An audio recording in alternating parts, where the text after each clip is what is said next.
Dear student, you are most welcome to our educational channel mechanical Pandit और मैं आपके प्यारे पांडे सर। आज हम लोग पढ़ेंगे method of vibration analysis. Mechanical vibration का एक बहुत इंपॉर्टेंट टॉपिक है। Basically how will you solve the problem of vibration. Vibration में कोई प्रॉब्लम आती है, न्यूमेरिकल खास करके, आपके पास बहुत सारे कॉन्सेप्ट्स हैं, उस मेथड्स का नाम यहाँ पर डिस्कस करेंगे, उस मेथड को डिस्कस करेंगे जिससे कि हम अपने प्रॉब्लम्स को सॉल्व करते हैं। लेकिन प्रॉब्लम क्या होगी?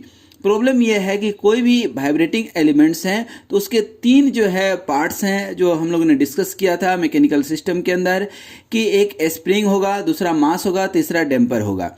अब देखिए, मान लीजिए कि डैम्पर नहीं है, क्या है हमारे पास? सिर्फ स्प्रिंग और मास। तो आज हम लोग वही डिस्कस करेंगे क्योंकि बेसिक कॉन्सेप्ट है और ये हमारा फर्स्ट चैप्टर का ही जो है टॉपिक है। अब methods to solve the problem of vibration is called basically vibration analysis, और उसको एनालिसिस करने का बहुत सारा मेथड्स हैं। यदि हम मेथड्स एक एक करके डिस्कस करें तो उसमें जो है बहुत सारा मेथड है। पहला मेथड जो है हमारा न्यूटन्स मेथड है। क्या है? न्यूटन्स मेथड है। ध्यान दीजिए, क्या है? न्यूटन मेथड्स है। अब न्यूटन मेथड्स में बेसिकली न्यूटन मेथड और दूसरा है डी एलम्बर्ट्स प्रिंसिपल। ये हम एक सेपरेट वीडियो में डिस्कस करेंगे, लेकिन यहाँ पर आपको सिर्फ हम इतना सा बता दें कि दोनों मेथड का सोल एम ये है कि आपने जो फोर्स अप्लाई किया, फोर्स अप्लाइड, ठीक ना, और इक्विलिब्रियम फोर्स। क्या है? Equilibrium force. अब फोर्स अप्लाइड दैट मीन्स की इनर्शिया फोर्स, इनर्शिया फोर्स, और इक्वल टू रीस्टोरिंग फोर्स, ठीक है ना, रीस्टोरिंग फोर्स। ये फिर से डिस्कस करेंगे, लेकिन यहाँ तक के लिए आपको बता दें कि force equal to m a, यही आप पढ़ते आ रहे हैं। और स्प्रिंग यदि है तो क्या हो जाएगा? के इंटू एक्स। ठीक है, तो ये हम लोग डिस्कस करेंगे एक सेपरेट वीडियो में। इसके अलावा जो है, ये दो मेथड के अलावा एक तीसरा मेथड होता है, न्यूमेरिकल एनालिसिस बोलते हैं इसको। क्या बोलते हैं? न्यूमेरिकल एनालिसिस या न्यूमेरिकल मेथड बोलते हैं। अब इस न्यूमेरिकल मेथड की यदि हम बात करें, ठीक है, इस न्यूमेरिकल मेथड की यदि बात करें तो इस न्यूमेरिकल मेथड में ठीक है, हम यदि बात करें तो ये हमारे सिलेबस से बाहर है। इसमें बेसिकली यदि आप सुने होंगे नाम कभी फिनाइट एलिमेंट मेथड का, किसका? फिनाइट एलिमेंट मेथड का, तो उसका यूज करते हैं जो हमारे सिलेबस में नहीं है, FEM, ठीक है ना। या न्यूमेरिकल मेथड आप पढ़े होंगे मैथमेटिक्स में, कौन सा? इटरेशन प्रोसेस, इटरेशन मेथड, ये सब तो वो वाला कॉन्सेप्ट है जो कि हमारे सिलेबस में नहीं है। एक चौथा है, ठीक है ना, एनालोगस मेथड, ठीक है ना, एनालॉजी मेथड या एनालोगस, जो भी आप बोल रहे हैं, ये भी हमारे सिलेबस में नहीं है, ये भी हम नहीं पढ़ेंगे। तो सर पढ़ेंगे क्या? तो पढ़ने वाले में है हमारा energy method, energy method, Rayleigh method, ठीक है ना, कौन सा? Relay method. रिले एक साइंटिस्ट का साहब का नाम था। और सातवां है आपका इक्विलिब्रियम मेथड, ठीक है ना। अब इन्हीं मेथड्स का एक एक करके हम बात करेंगे, energy method, Rayleigh method and equilibrium method. तो आइए इनको एक एक करके हम देखें जरा सा इनको। सबसे पहले हम बात करते हैं किसकी? एनर्जी मेथड की। किसकी बात कर रहे हैं दोस्तों? एनर्जी मेथड की। एनर्जी मेथड में हमने आपको बताया कि अभी हम स्प्रिंग, और स्प्रिंग डिफाइन होता है किससे? स्प्रिंग कांस्टेंट या स्प्रिंग स्टिफनेस से, और ये क्या है? मास। ठीक है, अब यहाँ पर एक एक चीज़ हम पढ़ेंगे। अब एनर्जी मेथड से अब आपको समझ में आ गया होगा कि कहीं ना कहीं इसमें जो कॉन्सेप्ट लगेगा वह किसका कॉन्सेप्ट लगेगा? किसका कॉन्सेप्ट लगेगा बताइए? एनर्जी का। अब ये एनर्जी का कॉन्सेप्ट लगे उसके पहले हम ये समझ लें कि इसको यदि आप फोर्स से पुल करते हैं तो ये जब पुल करेंगे तो ये स्प्रिंग ऊपर अपना फोर्स लगाएगा। और स्प्रिंग फोर्स क्या होता है दोस्तों? Spring force. और स्प्रिंग फोर्स कैसे डिफाइन होता है? ठीक है ना। अब ये जो है, आपने मान लीजिए कि डिस्प्लेसमेंट यहाँ से यहाँ तक जो है एक्स कर दिया, तो ये एक रिस्टोरिंग फोर्स लगाएगा अपने तरफ। वो फोर्स कितना होगा? के इंटू एक्स होगा कि नहीं? क्या होगा? के इंटू एक्स। तो ये स्प्रिंग फोर्स कहलाता है। ठीक है। अब ये स्प्रिंग फोर्स हो गया। अब इसमें एक चीज़ और समझिए, एक्स क्या है? डिस्प्लेसमेंट। एक्स क्या हो गया? डिस्प्लेसमेंट। और एक्स डॉट को इंडिकेट करेंगे और इसको बोलेंगे क्या? वेलोसिटी, याद रखिएगा। और एक्स डबल डॉट को क्या बोलेंगे? एक्सेलरेशन, ठीक है ना? इसको क्या बोलेंगे? एक्सेलरेशन, ठीक है। वेलोसिटी हो गया और ये एक्सेलरेशन हो गया, एक्स डबल डॉट। तो अब यहाँ स्प्रिंग फोर्स हो गया। अब बात आती है कि एनर्जी मेथड की बात कर रहे हैं, तो एनर्जी मतलब क्या? एनर्जी मतलब दो तरह की एनर्जी है, ठीक है ना? पोटेंशियल एनर्जी और काइनेटिक एनर्जी, ठीक है। तो यह एनर्जी मेथड कहता है कि total energy associated with the system will be constant. Energy method क्या कहता है? इसको हम एक स्टार मार्क करके लिख भी देते हैं आपके लिए। Total energy associated with the system is always constant, ठीक है ना? It will be always constant. Constant से क्या मतलब है? कांस्टेंट से मतलब यह है कि टोटल काइनेटिक एनर्जी अब प्लस टोटल पोटेंशियल एनर्जी, ठीक है ना, विल बी कांस्टेंट, ठीक है। अब काइनेटिक एनर्जी कितना निकलेगा, पोटेंशियल एनर्जी कितना होगा, ये थोड़ा सा समझ लीजिए। काइनेटिक एनर्जी क्या होता है? हाफ एम वी स्क्वायर, बचपन से पढ़ते आ रहे हैं, तो क्या हो जाएगा? हाफ एम, अब भी स्क्वायर तो अभी हमने बताया कि वेलोसिटी को एक्स डॉट लिखेंगे, तो एक्स डॉट का square plus potential energy of what? Potential energy of the spring. तो स्प्रिंग की पोटेंशियल एनर्जी निकलती है, तो क्या निकलती है? यही हाफ और के, ठीक है ना, के एक्स स्क्वायर, क्योंकि के एक्स होता है स्प्रिंग फोर्स, तो k x square equal to constant. अच्छा देखिए, तो हम दोनों साइड यदि डिफ्रेंशिएट कर दें विथ रिस्पेक्ट टू क्या? Time, with respect to time, इधर भी कर दिए और इधर भी कर दिए, अब दोनों साइड यदि डिफ्रेंशिएट कर देंगे तो क्या होगा? कोई नाराजगी नहीं, क्योंकि दोनों साइड दे दिए, ठीक है ना। अब इसको डिफ्रेंशिएट कर दीजिए, तो दोस्तों ये हाफ तो कॉमन ले लीजिए बाहर, कोई दिक्कत नहीं है, ये m, ठीक है ना, और x डॉट का इंटीग्रेशन क्या होगा? सॉरी, डिफ्रेंशिएशन क्या होगा? x डॉट का ये 2 तो इधर आ जाएगा, 2x डॉट और इंटू x डबल डॉट हो जाएगा एक्सेलरेशन, प्लस हाफ बाहर ले चुके हैं, k एक्स स्क्वायर का क्या हो जाएगा? 2x, ठीक है ना, और इधर कांस्टेंट क्या हो जाएगा? 0 हो जाएगा कि नहीं? 2x 0, और सॉरी यहाँ x डॉट नहीं आएगा ना, x डबल डॉट आएगा ना सीधा एक्सेलरेशन। अब देखिए तो ये 2 और ये 2 कैंसिल हो जाएगा, तो बचेगा क्या? mx डबल डॉट अब प्लस kx इक्वल टू 0। ये हो गया आपका इक्वेशन। अब इसी को आप यदि लिखते हैं m और डी एक्स डबल डॉट को डी स्क्वायर एक्स अपन क्या? D T square plus K X equal to 0, तो ये क्या हो गया? आपका डिफरेंशियल इक्वेशन हो गया, ठीक ना। अब इसमें डिपेंड करता है कि आपका इक्वेशन डिस्प्लेसमेंट का क्या है।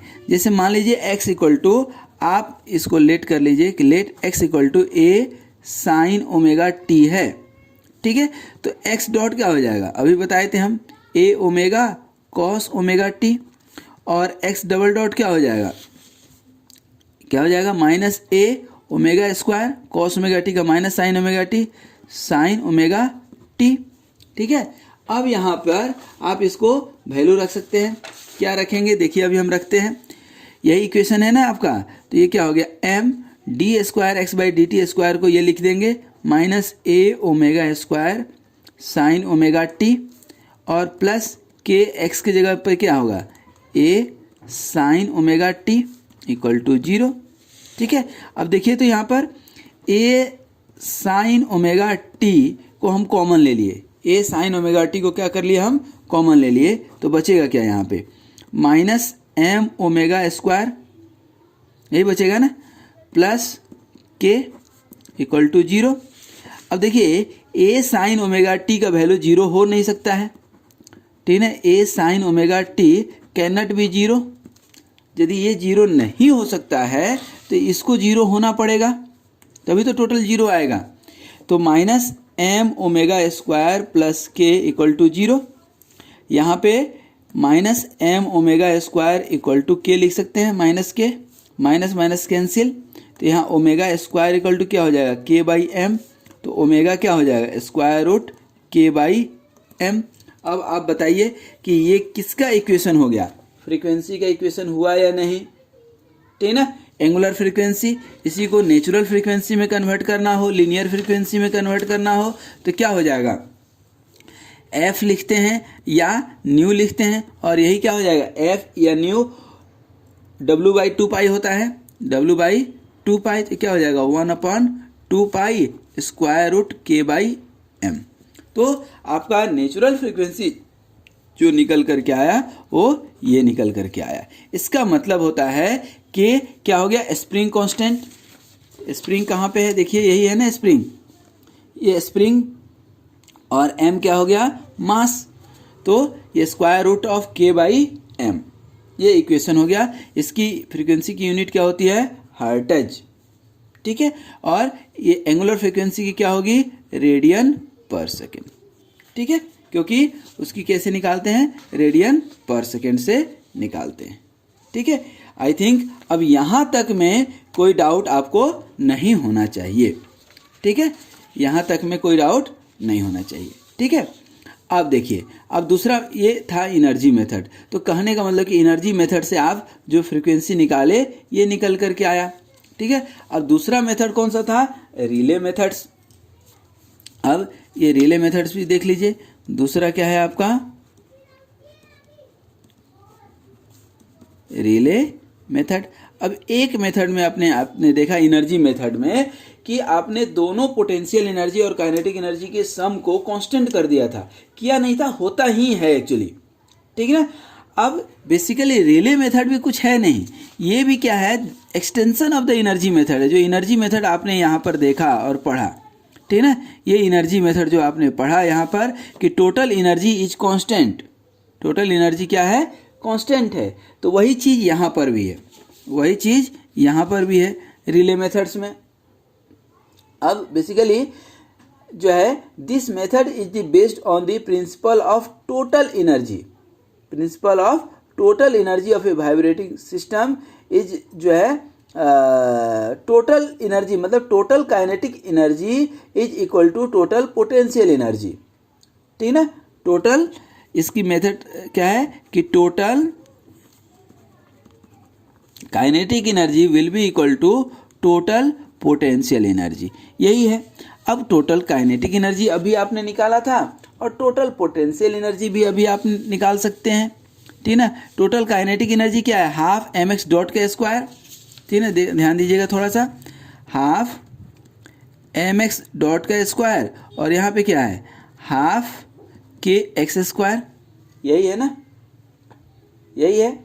अच्छा, अब देखिए तो x की वैल्यू क्या आपने लिया था, a साइन ओमेगा टी, और x का मैक्सिमम वैल्यू क्या हो सकता है, a, चूंकि मैक्सिमम ले रहे हैं, ठीक है ना, टोटल या मैक्सिमम, इसको मैक्सिमम कर लीजिएगा, और ये भी क्या है, मैक्सिमम, ठीक है ना।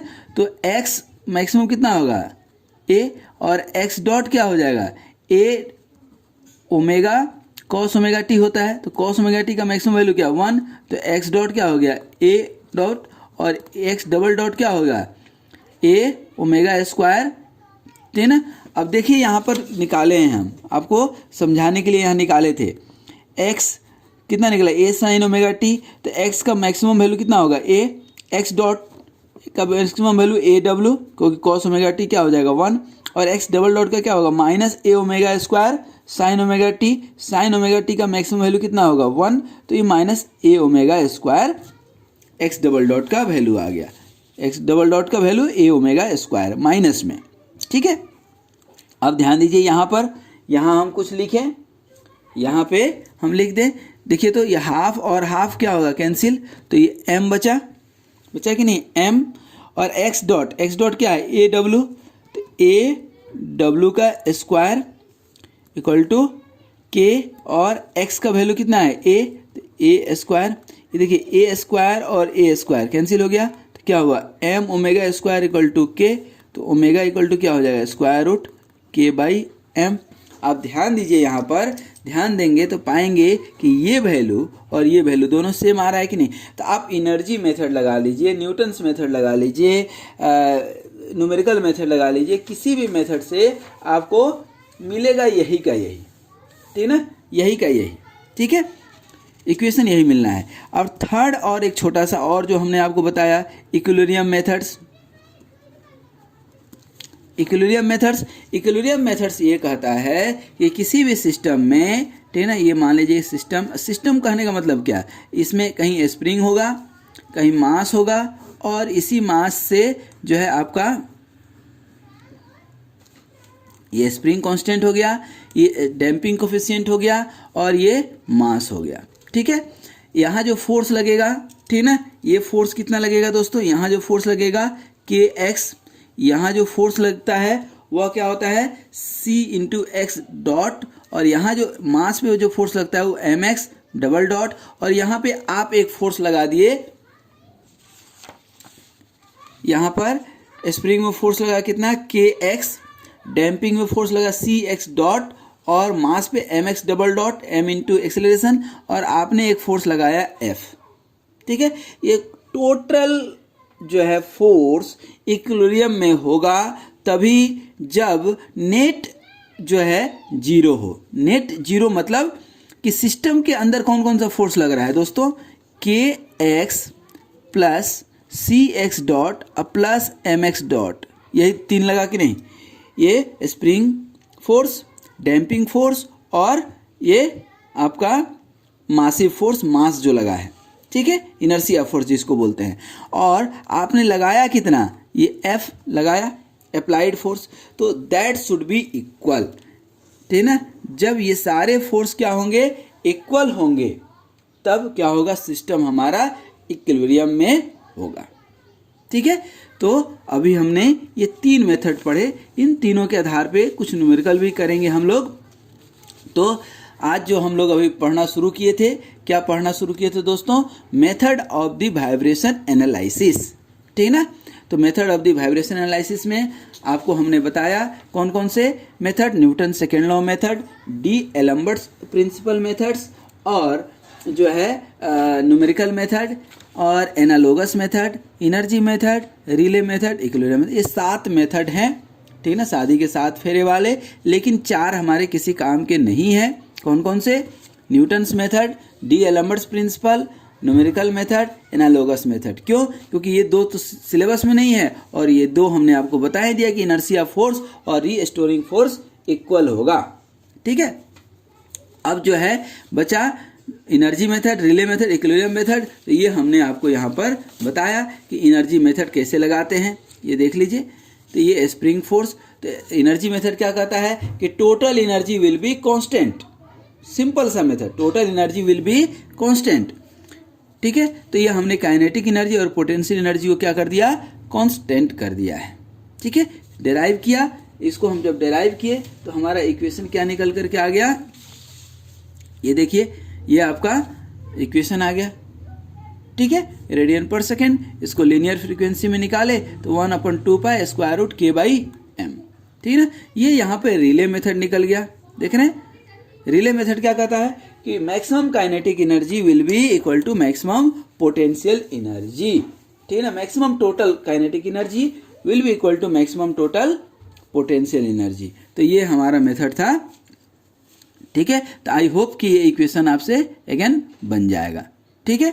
तो अब एनर्जी मेथड, रिले मेथड हो गया। इक्विलिब्रियम मेथड फिर से बहुत आसान, ठीक है ना, ये भी आप समझ लीजिए। क्या कहता है कि कोई भी मैकेनिकल सिस्टम है जिसमें वाइब्रेटिंग एलिमेंट्स, स्प्रिंग, डैम्पर और मास लगे हुए हैं, तो स्प्रिंग के पास स्प्रिंग फोर्स क्या होगा, के एक्स, और ये आपका कौन सा फोर्स हुआ, डैम्पिंग फोर्स, और ये कौन सा, इनर्शिया फोर्स। ये सब मिला करके अप्लाइड फोर्स के बराबर ही होने चाहिए, तभी इक्विलिब्रियम में सिस्टम हमारा रहेगा, और तभी हम इसको इक्विलिब्रियम मेथड बोले थे, ठीक है, तो ये इक्विलिब्रियम मेथड। अब इनके ऊपर कुछ आने वाले वीडियो में जो है न्यूमेरिकल करेंगे। और चूंकि मैं इसीलिए बार बार बोलता हूँ कि आप हमेशा जब भी जाते हैं तो प्ले लिस्ट में जाइए, मैकेनिकल वाइब्रेशन के प्ले लिस्ट में जाइए, वहाँ पर आपको जो है मैकेनिकल वाइब्रेशन से रिलेटेड सारे टॉपिक्स सीक्वेंस में मिल जाएंगे। आप उनको देखिए, अपने नॉलेज को इन्हांस कीजिए, न्यूमेरिकल प्रैक्टिस कीजिए और जो है एक जिम्मेदार नागरिक, एक अच्छे इंजीनियर्स के रूप में निभाइए। इन्हीं शुभकामनाओं के साथ आप स्वस्थ रहिए, मस्त रहिए और हमेशा मुस्कुराते रहिए। इस चैनल को प्रमोट करते रहिए। Thank you very much.